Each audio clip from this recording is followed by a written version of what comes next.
video is sponsored by mtglore.com. Go to mtglore.com to explore over 30 years of official stories and world building, all in one place.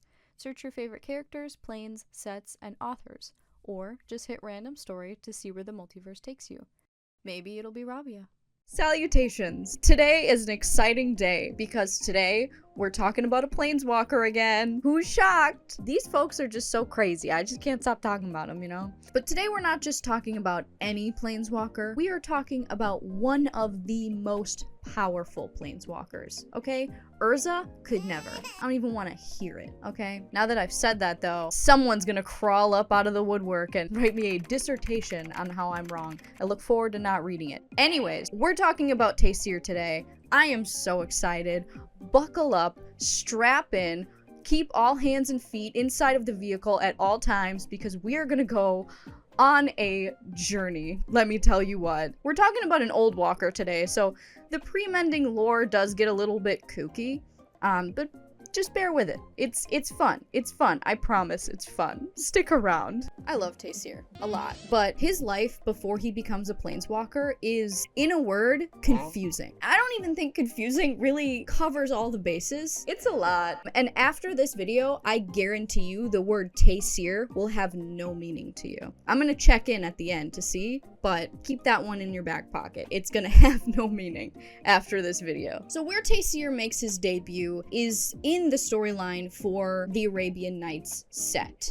Now, the Arabian Nights set is based off of, or I guess one big love letter to the 1001 Nights story from the 1700s, which, if you're unfamiliar, allow me to summarize 1001 Nights for you quickly. So basically, you have this king, and this king is married to a lady, and that lady cheats on him, and so he has her executed, as you do, and then he enters into the very healthy mindset of all women are the same, so what I'm gonna do is I'm gonna enter into my marry tons and tons of women and have them executed at sunrise arc. Again, as you do. And after going through those motions of marrying tons and tons of women and then having them executed the exact next morning, this king marries a woman named Shahrazad, who you may recognize from the Magic the Gathering card, Shahrazad. He marries her, and Shahrazad is different in that during the night that the two of them spent together, she starts telling him a story and doesn't finish it. And when the sun rises the next day, the king is like, oh dang, I guess I got to kill you, but I kind of want to hear the end of the story, so I'll let you live another day more. And so that night, Shahrazad finishes the story and then starts another one. And her execution is postponed and postponed and postponed is postponed for 1001 nights. And the story ends with the two of them having some children together, having a nice life, and eventually Shahrazad gets a pardon and her life is spared. So it's got a nice little ending. And that's just the framing tale. There's stories within stories. There's stories that start in the middle of a story that's already in one big story. It's really interesting. Now, when we're taking that 1001 Nights tale and translating into Magic the Gathering lore, sometimes you get a couple of wires crossing and things will happen and there will be no in-universe explanation, and you just gotta roll with it. That's why I love old lore. It goes this way, that way, upside down, right side up, several loop-de-loops. It's like one of those roller coasters that they used to execute people. It's like that, but fun, and you don't die. I'm really selling this, aren't I, guys? But moving from 1001 Nights to the Arabian Nights story, Arabian Nights is set on the plane of Rabia. Rabia. We're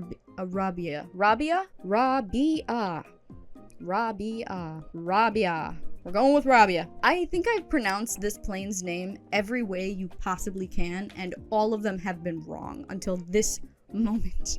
I know I've said Rabia, which sounds too much like Arabia. I've said Rabia. I know in a TikTok I said it some other weird, wacky way. The Rabia scale. But the correct way to say it is Rabia. Rabia.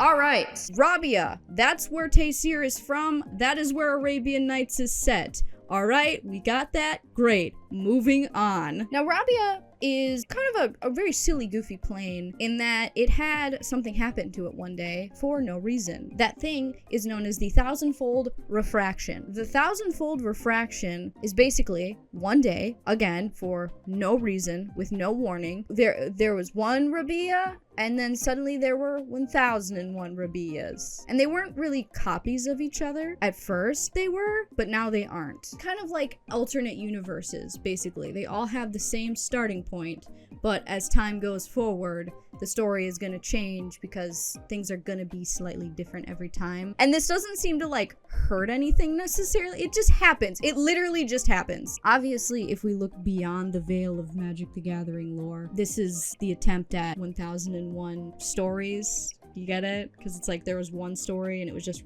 Rabia, and now there's 1001 because there's 1001. You get it? Crazy. Oh my god. Anyways.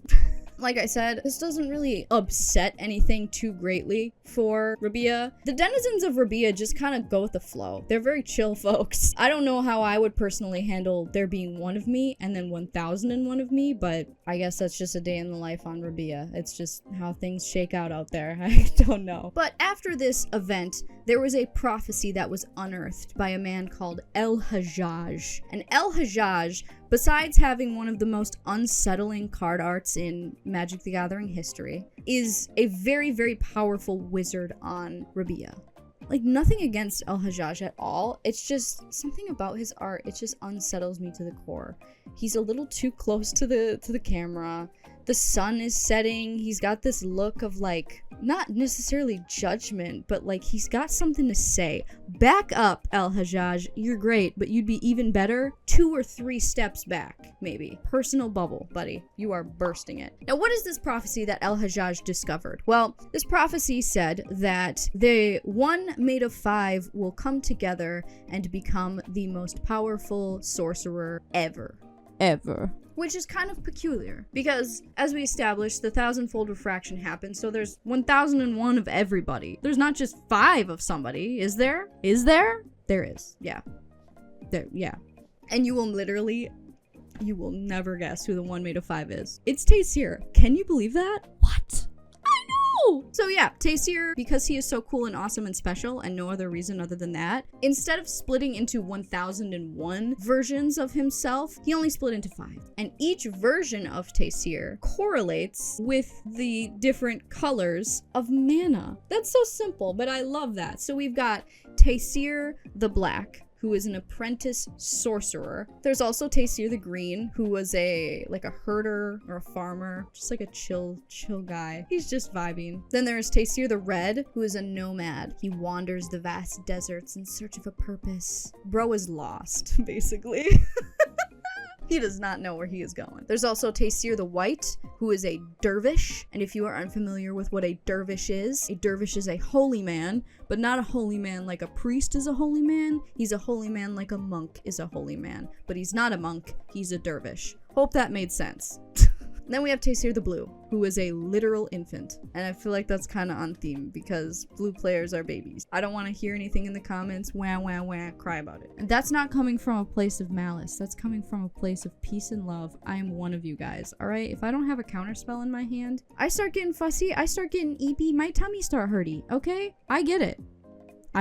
This is maybe not the representation we wanted, but it's the representation we needed. Something also to note about Taysir the Blue is Taysir the Blue was in close proximity to El-Hajjaj, the man, again, who discovered this whole Taysir prophecy. The reason why Taysir the Blue was in close proximity was because he was stolen by El-Hajjaj soon after he discovered the prophecy. Now, why did El-Hajjaj decide to steal an infant? Well, El-Hajjaj had some suspicions that a certain person close to him was going to use this prophecy for their own selfish means. That person was El-Hajjaj's own daughter, Nayla. Now, were El-Hajjaj's suspicions of his own daughter correct? Absolutely.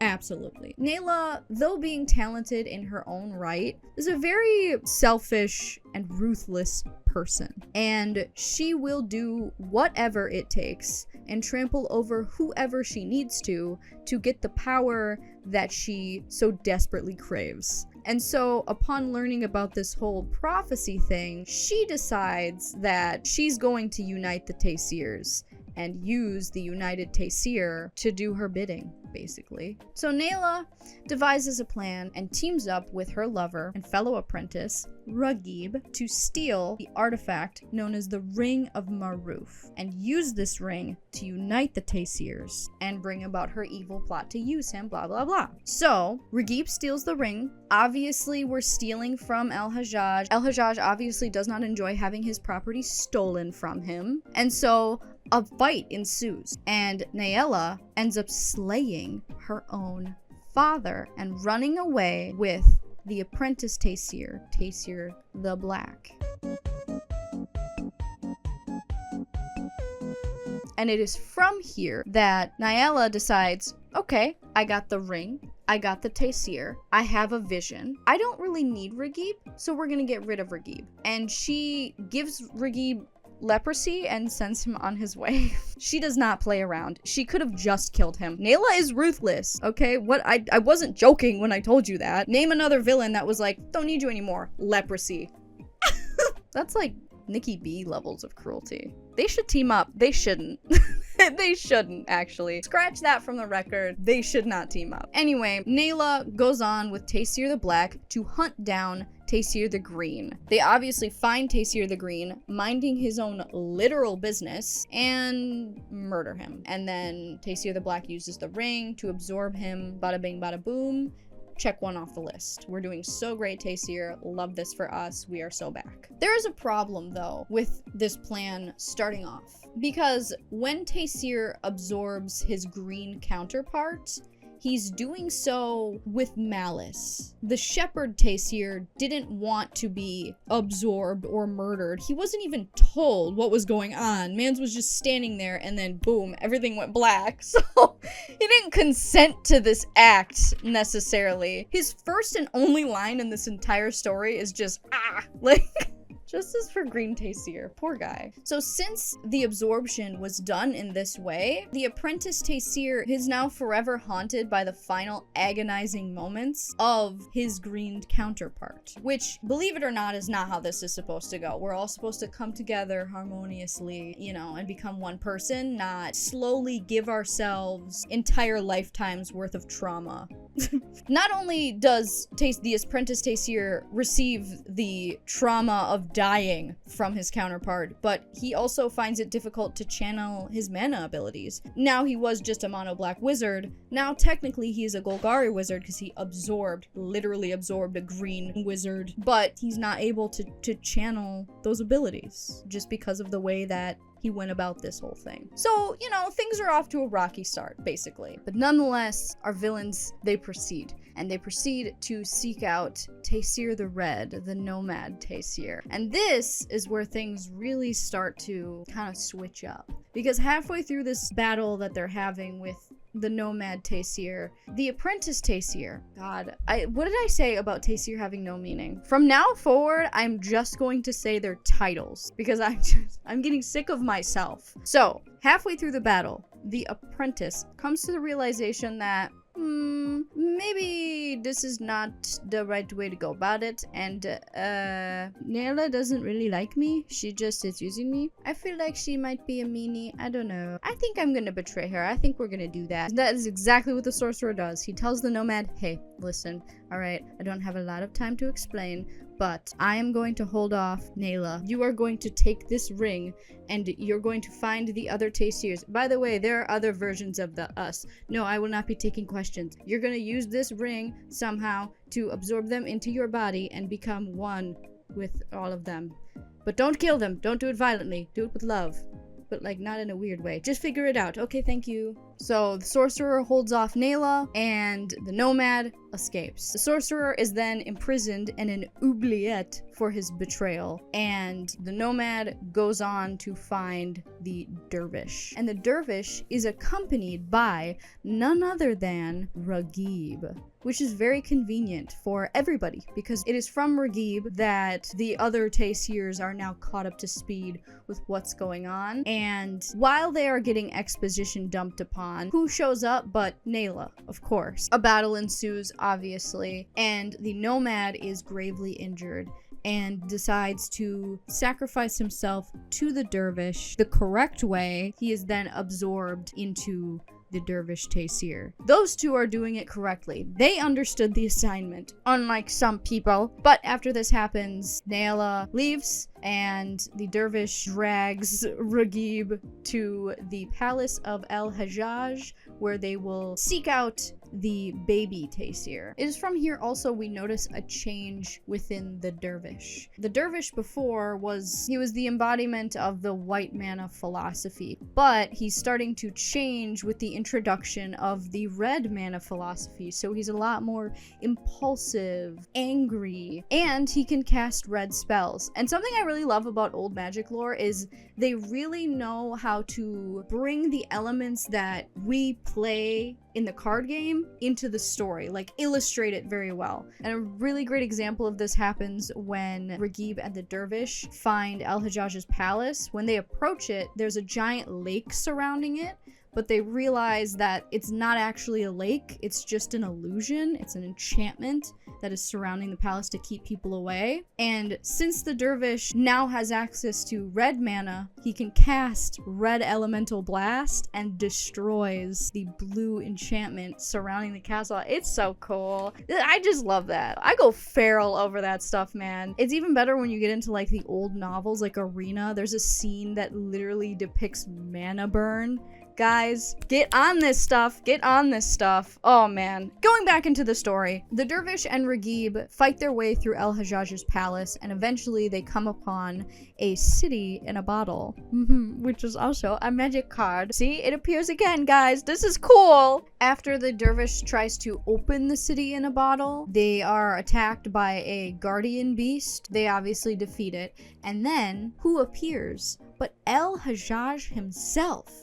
Back from the dead? No, he never died in the first place. He survived so that he could protect the blue Taysir from his evil daughter's clutches. And it is within the little city in a bottle that the infant is housed. So they pop the baby Taysir out of the bottle and sacrifice it and then absorb it right away. And to be fair, the dervish does feel bad. So that's good. The compass of morality is pointed in the right direction so far. We are 3 Taysirs down, 2 more to go. And the group teams up with El-Hajjaj and takes the fight straight to Nayla's headquarters, because they've got to absorb the green and the black Taysir. So it's time for the final showdown. When they arrive, there are spells flying left and right and center. Ragib dies right away. Like literally as soon as they walk in. So rest in peace, buddy. You could have done better, I'm gonna be honest.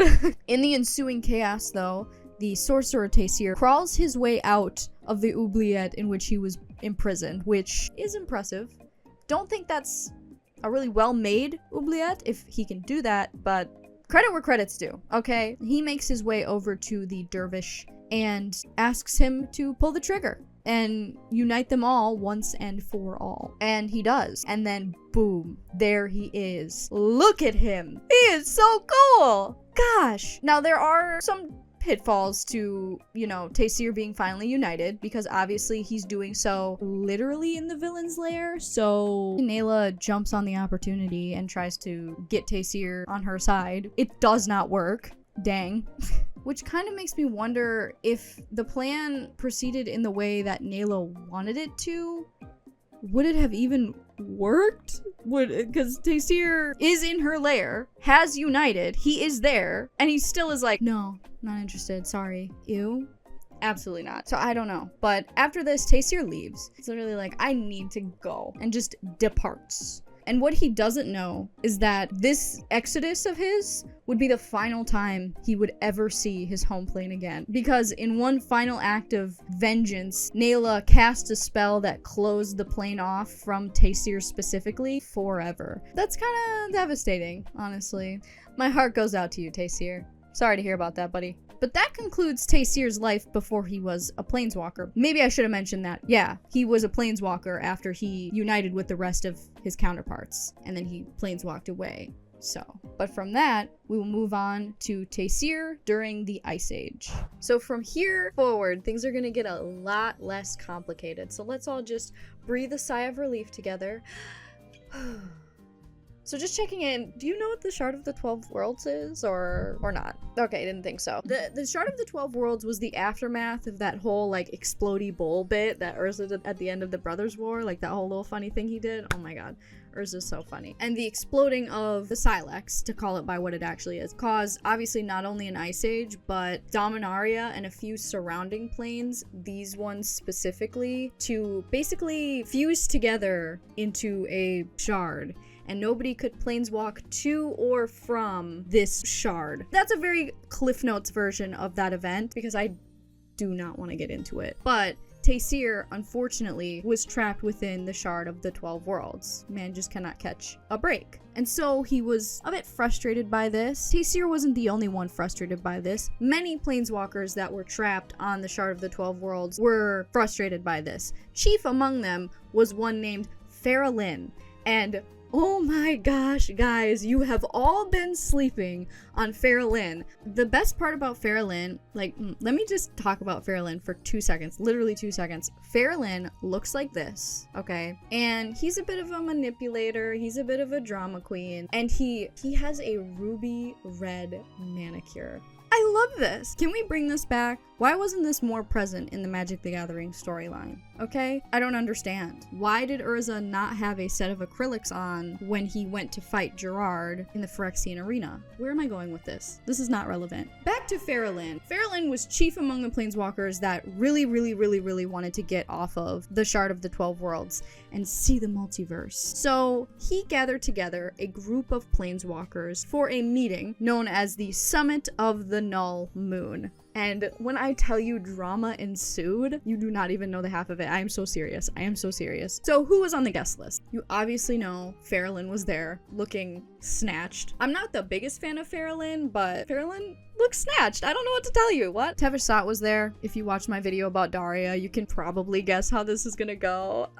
Another person invited, Leshrac. And if you're wondering why, so am I. And you know who else is wondering why Leshrac was invited? Chromium Ruel, baby. Best Elder Dragon, best Elder Dragon. Chromium and Leshrac have major beef. So when Chromium saw that Leshrac was there, he literally called him a bag of air and tried to eat him. Chromium does not play around, which is why Chromium is the best Elder Dragon. I will accept no arguments because you are wrong. Another person who was invited was a mage named Ravidal. Now, Ravidal and Chromium were there with Faralyn. They were Faralyn's +2. Another person invited, Freyalise. Yes, that is the correct picture. That is what Freyalise used to look like. I made a TikTok about this, but I'm gonna be really honest here.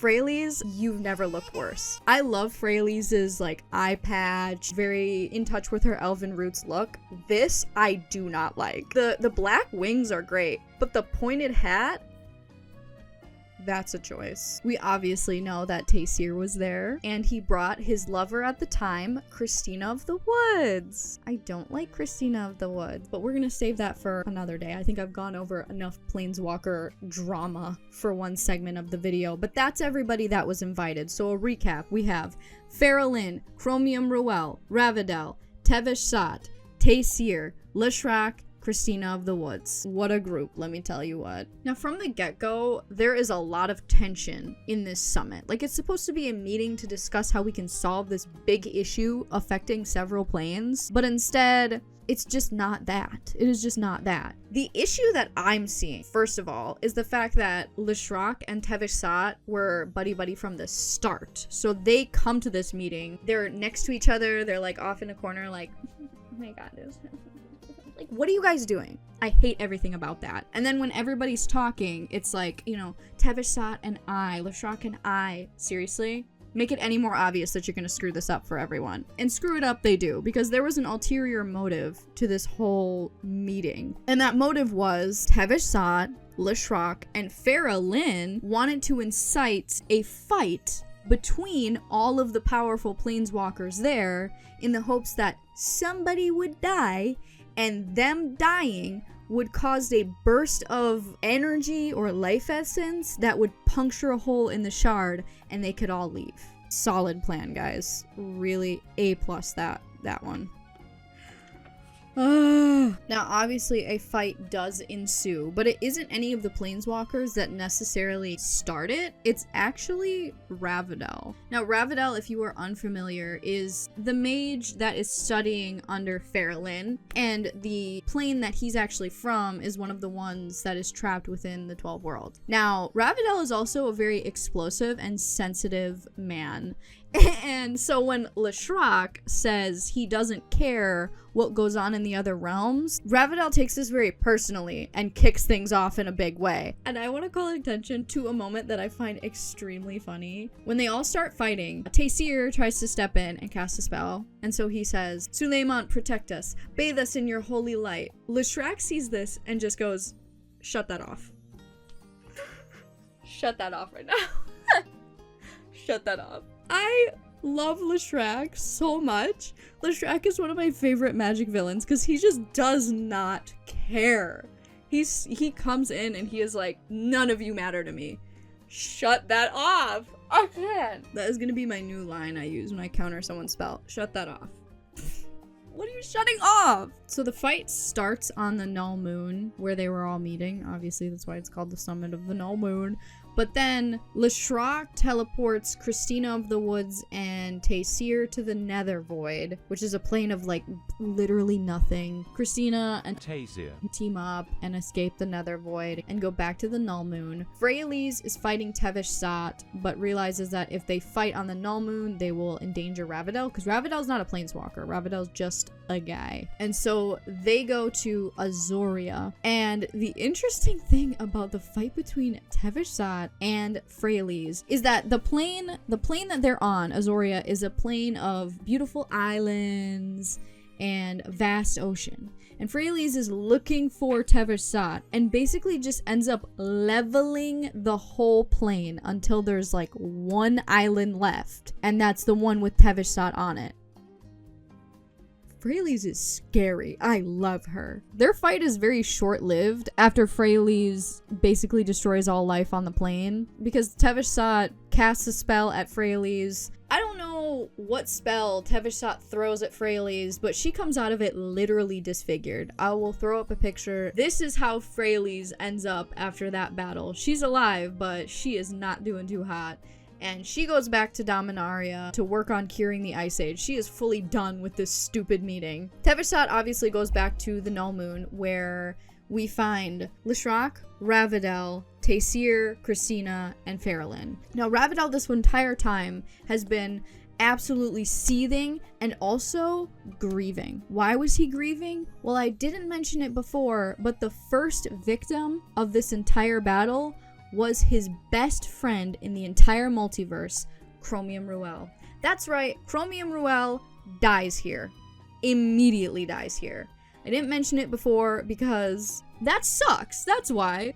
Devastating. I feel the same rage that Ravidel feels. And speaking of Ravidel's rage, when he sees Leshrac again, he immediately pounces on him, but fails to realize that he does not stand a single chance, and Leshrac scorches him instantly, and he dies just as quickly as Chromium did.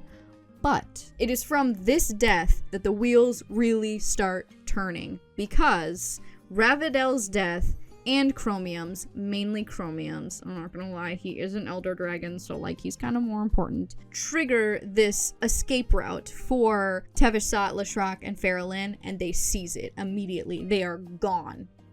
They got what they wanted, but at what cost? And Christina of the Woods and Taysir are sitting there looking at the aftermath of this summit, and they make a decision. And what is that decision? That decision is to right at least one of the wrongs that was done during that summit. And so together, they restore life back to Ravidel. And Ravidel comes back to life and has never been angrier in his entire existence. Ravidel is furious because he did not want to be brought back to life. He wanted chromium to be brought back to life. And so from that day forward, he decides he is entering his villain era and becomes literally a villain. This is his villain origin story. Is it kind of dumb? Yes. Is he a little ungrateful? Absolutely. But does that make him a bad villain? Absolutely not. Ravidel is the greatest drama queen in the entire multiverse. Trust and believe, somewhere down the line, Ravidel is getting his own video because the drama, guys, the drama, the intrigue, the betrayal, the lies, the deceit, Days of Our Lives, Gossip Girl, any of these other soap operas could never. Ravidel brings the drama. All of that aside, though, that ends the summit of the Null Moon. And from there, Taysir doesn't really show up again in the story until Freyalise casts the World Spell, which ends the Ice Age. He's literally there and present for it. And he's like, wow, nice. Taysir didn't necessarily just watch the World Spell get cast. He also assisted in its unperturbed casting, because Tevish Saad was trying to mess that whole thing up, as he does, blah blah blah. But for the most part, that is what Taysir did. He just kind of made sure things went alright so Freyalise could do it, and then he watched it happen. After the World Spell and after the summit of the Null Moon, Taysir and Christina, they hit a rough point in their relationship, because Taysir wanted Christina to use her powers to grant him access back to his home plane. And Christina could do this, but she realized that if she did this, both herself and Taysir would be trapped there forever. And she was like, listen, Taysir, I love you. You're great. Okay, you're awesome, but I'm able to travel the entire multiverse now. And I don't know how I feel about living my entire immortal existence on one plane. I feel like at that point it just wouldn't really be worth it being a planeswalker if I couldn't planeswalk. So this whole thing that we have is really not gonna work out. And they broke up. And Taysir was very embittered by this. And it is from here we will move on to the events of Homelands, where Taysir enters his toxic ex-boyfriend arc. Now, after the events of Ice Age, Taysir decides to take in Ravidel as his apprentice. Not sure why he thought that was a good idea, because Ravidel is clearly on the path of vengeance, and as I said, becoming a literal villain. Maybe Taysir just thought he could change him, I guess. Ravidel then encourages Taysir to go after Tevish Saad and Leshrac for all that nonsense that they engaged in beforehand. Taysir ends up not being able to find Tevish Saad for some reason, but does find Leshrac and can't bring himself to kill him. Because, you know, Leshrac is just such a good guy, right? How could you ever kill Leshrac? He's just such a good dude. He just imprisons him in Phyrexia instead, which, okay, you know what? That's good enough. That's fine. You can't bring yourself to kill him? Fine. I'll settle for that. After that, Taysir finds out from Ravidel, because Ravidel loves to gossip. My god, does he love to gossip. He finds out from Ravidel that Christina of the Woods has moved on from their relationship and found a new one with a planeswalker known as Sandrew. Upon hearing this, Taysir just decides to literally catapult off the deep end. He loses his mind and finds where Sandrew is, and it's on sight. He just starts wailing on him. What has actually gotten into this man? He went from, no, I can't kill Leshrac. It's just, I can't do it. Oh, but Sandrew, yeah, I'm slaughtering him. For sure. I'm not even gonna hesitate on that one. You don't have to ask me twice. You barely even need to finish asking me once. I am already in the process of killing him. So, yeah, it's on sight with Sandrew. And Sandrew makes a big mistake. He planeswalks home, and obviously Taysir follows him. And Taysir just starts bringing down mountains on Sandrew and banishes him to a plane so far away it will take him a millennia to planeswalk back. So just basically a fate worse than death. I think Taysir should maybe reconsider his whole I'm not gonna kill people thing. Just kill them. Don't do any of this. Everything you enact upon these people is worse than death could ever be. So that happens. and obviously catches the attention of Sandru's ally, the planeswalker known as Pharaohs. Something to know about Pharaohs is that he is a very peaceful dude. He likes the path of diplomacy, not the path of violence. However, if you try to kill his best friend Sandru, destroy the Anhaba ancestral sites, and enslave all of the minotaurs that live there to start attacking each other, now we've got a problem. And Pharaohs ends up driving a dagger through Taysir's skull. A very brutal image to witness. But he does that, and he's very distraught by this. His wife, Sarah, yes, the Sarah, ends up having to comfort him because he is so distraught by what he was forced to do by Taysir's literal tomfoolery. And he's dead. Taysir is dead. But if you look at the runtime of this video, you know that that isn't truly the end, because the ancestral spirits of the Anhaba mountains decided to give Taysir a second chance. Don't ask me why they decided that. They just did. Now, Taysir wasn't obviously just resurrected right away. He spent 2 centuries in basically soul rehab to repent for what he's done and really, really, truly understand that all of that you did is bad, Taysir. And once Taysir had thoroughly learned his lesson, then he could resume life again. But instead of being the really cool, awesome, young planeswalker guy, he's now a feeble old man because it's further punishment for what he did. I mean, you got your life back, right? You're just a little old guy now. So, beggars can't be choosers, Taysir. Here you go. And Taysir comes back to life. Woohoo! So, after this, Taysir does what a lot of planeswalkers did in the pre-mending era. He retires to a small cottage in the forest. He also adopts the orphaned planeswalker Daria, raises her, teaches her what she needs to know about being a planeswalker, and just lives a very quiet, simple life. He sometimes will planeswalk around now and then. He translated Caleb and Krug's Antiquities. I'm trying to talk about magic lore here. Can you not beep? Can you not? He translated Caleb and Krug's Antiquities war novel. He obviously still is not over Christina of the Woods. What else is new? And life is tranquil until Urza shows up.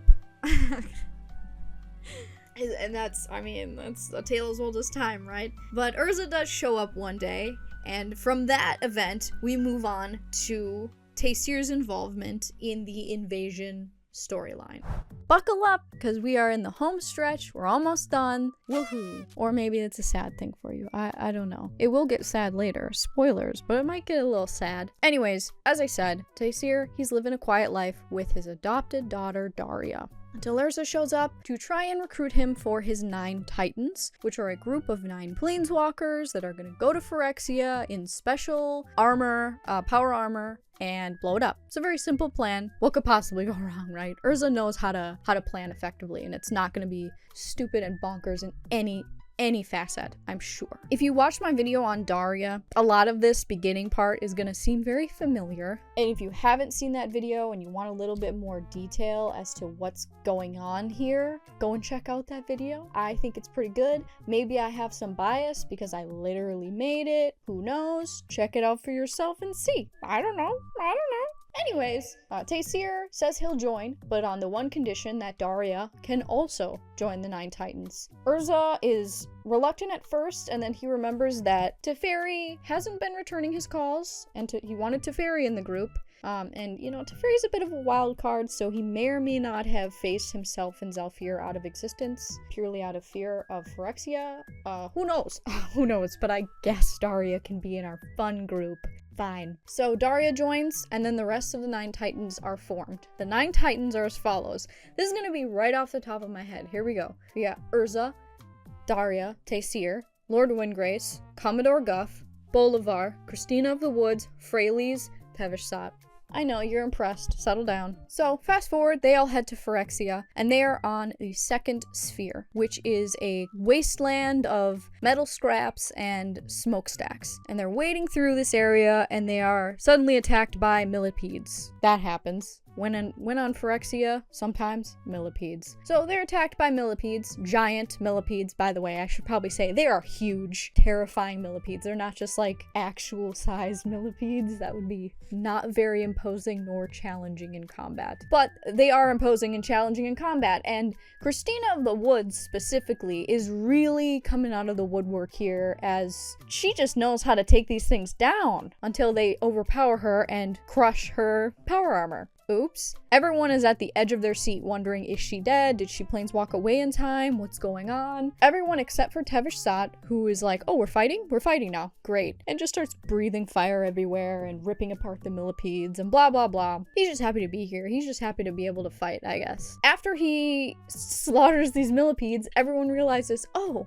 look, Christina did planeswalk out of her armor. And oopsie, now she's exposed to the caustic air of Phyrexia, as well as the newly created firestorm, thanks to the dragon breathing fire all over the place. So, she's disintegrating. Ooh, that was horrific to witness. Taysir is thrown into a rage by this. Obviously, he just watched the love of his life be disintegrated before his very eyes. So he starts beating up Tevesh Sat, and they have to split them up, and it's from here that Taysir really starts to be just annoyed with this whole little field trip that they're on, because he, like I said, he has to be here with Urza, and also he watched Christina, the love of his life, be killed, and they have to somehow keep going after everything that's happened. So Taysir from here forward just gets angrier and angrier and angrier and starts hiding it less and less and less. And then we fast forward again to when everybody is dispatched to plant their bombs on various spheres, and Taysir and Urza are waiting for everyone to come back. Now, at this point, they are on the 4th sphere,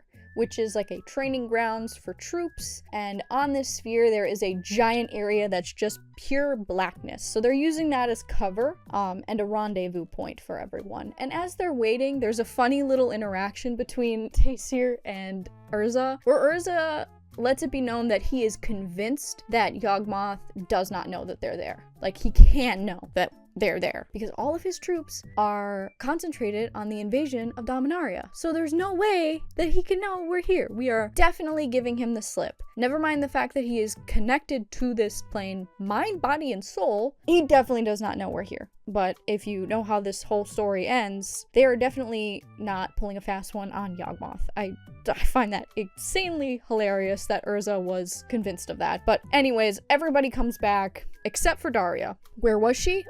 She was dead. She was busy being dead, because in the meantime, I don't even know if Tevesh Sat actually planted his bomb, but he definitely did kill and eat Daria while everybody else was doing what they were supposed to do. And he was trying to play dumb about it as well, which I don't know why, but he was. Urza knew what was going on, obviously, because this was all a part of Urza's plan. So while everyone else is confused, shocked, horrified, normal emotions you should be feeling when you find out that a young girl you brought along on this dangerous mission was killed and eaten by another member, Urza's like, oh yeah, she's dead. But guys, get a load of my big plan that's now coming together. Guys, this is really great. You should be, stop crying. Stop crying. This is amazing. Think about me for a second. Why does this have to be about you? This is about me. I'm Urza. So Urza's big plan is basically recruit Tevesh Sat, who is a villain, and wait until Tevesh Sat does a villainous thing, i.e. killing an innocent. Not by accident. Christina was by accident. Daria,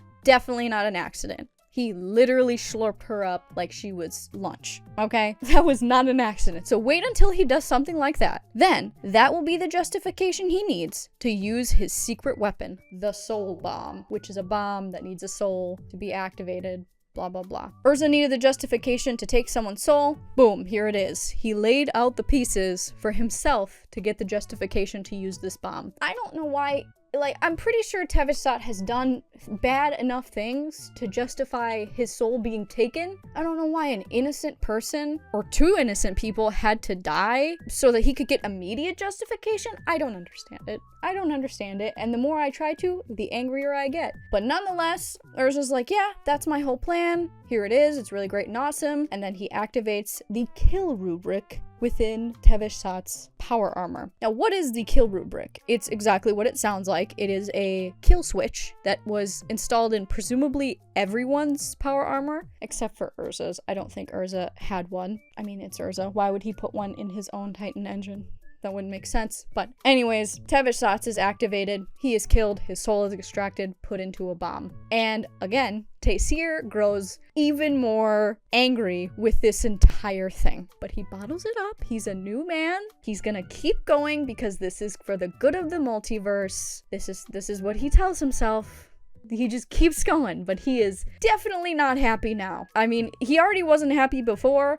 He's definitely not happy now. And it's just, you know, it's just a I just work here sort of mission now. I don't care what happens anymore. I've had literally everything I love taken from me. I have nothing left to lose. I'm just so sick of all of you. That's Taysir's mindset at this point. So fast forward to Urza on the 6th sphere of Phyrexia, which is 3 away from Yawgmoth's inner sphere. This sphere is for the inner circle of Yawgmoth, and Urza is standing in a sort of a grassy field, and he's in awe of just how beautiful this entire sphere is. Now, the mental picture you're probably painting for yourself is like a lush green area, but that's not at all what this looks like. Maybe you weren't even painting that picture because it's Phyrexia. Why would they have lush greenery? I don't know how your mind works, okay? But I'm just gonna quickly read you the description of the area Urza is standing in, and I want you to keep it in your mind that he thinks this place is absolutely beautiful. Urza Planeswalker wandered through waving fields of grass. The stuff made a shushing noise under his titanic feet. A wind bore past him, eager to cross the hill. On the horizon ranged gray mountains. The sky was a shell in solid white. It was a serene place, the 6th sphere of Phyrexia. To Urza, it felt like home. True, it was not grass, but twisted wire. Its barbs would rip a person apart before he moved 10 paces. Its electrical impulses would cook his flesh instantly. The winds were equally unnatural, spawned in mile-high turbines among the mountains. They would pluck a person like a dandelion down and chop her into pieces and hurl her parts endlessly around the sphere. This was no place for humans. But for an artificer in a Titan engine, it was heaven. Okay, Urza. Okay, buddy. But here we see the seeds being sown of Urza truly going insane. Because I've said before that Urza is I don't even know if insane would really put a point on Urza's state of mind, but this is where it reaches its worst point. As Urza continues on through this... Ooh, a blue jay! No, don't get distracted by the blue jay. No! As Urza trudges on through this sphere, he begins to go madder and madder and madder. That's a weird way to describe that. He goes crazier and crazier. He becomes more delusional. I don't know how you want to describe it, but he goes bonkers, okay? And he is encountered by Phyrexian pneumagogues, which are beings that exist... I don't know how to describe it. They're described as these like insect-like beings that are mostly red. So these beings exist in the metaphysical and the physical at the same time. So on lower spheres, they're just spiritual, and on higher spheres, they're physical. Does that make sense? Just think of them like Phyrexian pixies, I guess. I don't know. Whatever you want to think of them as. It's not whatever you want to think of them as. Okay. Just think of them as Phyrexian pixies. Just paint a picture in your mind of a red Phyrexian pixie. That's an easy mental picture to paint. So these pneumagogues start swirling around Urza, and Urza's like, oh, you beautiful little creatures. I love you guys. You guys are kind of chill. And they're like, yeah, Urza, we are kind of chill. Why are you trying to blow up Phyrexia? This place loves you. And Urza's like, you know what? That's true. Phyrexia does love me. I don't know why I'm trying to save Dominaria, because everyone on Dominaria hates me. Why do I bother? You know what? This bomb that I was just gonna blow up, let me just rip this all apart. Let me just take all these wires out and stuff and this power stone. Okay, throw that away. There we go. Disarm the bomb. Phyrexia safe. That's awesome. And the Numagogs are like, yeah, that is awesome. Wow, you did it, Urza. And it's at this point where Taysir shows up and is like, you have actually got to be joking. Am I being punked? So you're gonna, you're, what? He literally shows up, the Numagogs start swarming him like hornets, Taysir. They're swarming Taysir like hornets. And Taysir is so focused on Urza's tomfoolery that he doesn't even bother swishing them away or fighting them. They're ripping apart his armor, and he's like, Urza, you need to see sense. You are being transfixed by Yawgmoth, and if you do not get away, you will be his. We can find another way. We can do something. Urza, please. And obviously this does not work. And I'm going to read to you verbatim the events that transpire here. Urza, you've been seduced. Yawgmoth has done this. You must get away, Urza. Flee. Before your soul belongs to him. We will complete the sequence. We'll rig a new master and ignite the bombs and destroy Phyrexia. Destroy Phyrexia! It was more than Urza could bear. He triggered the kill rubric. 10,000 metal filaments jutted into Taysir's body. Lightnings leaped. The first impulses paralyzed him. He could not move, could not think, could not planeswalk. Stronger currents cooked his flesh on his bones. Other energies extracted his soul.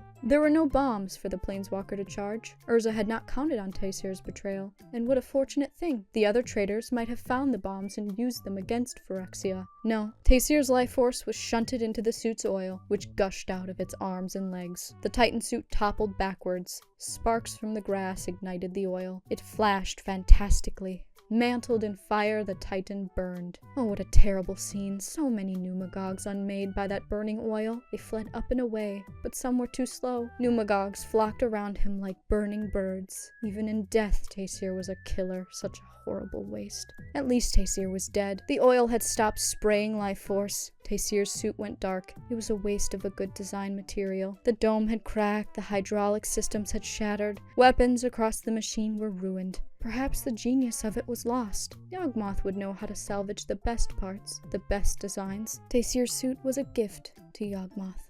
And that's it. That is the end of Taysir of Rabia.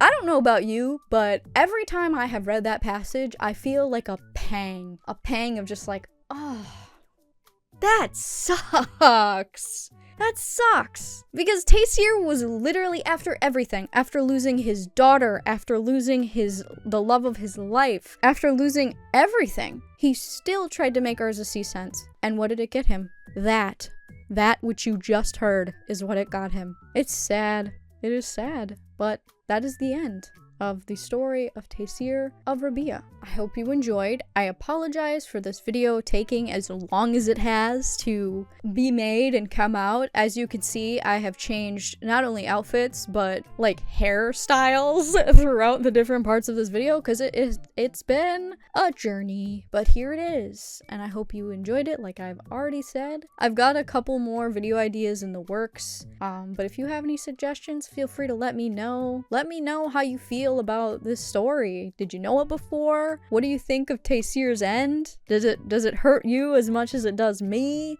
Yeah, that's it. I will see you in the next one.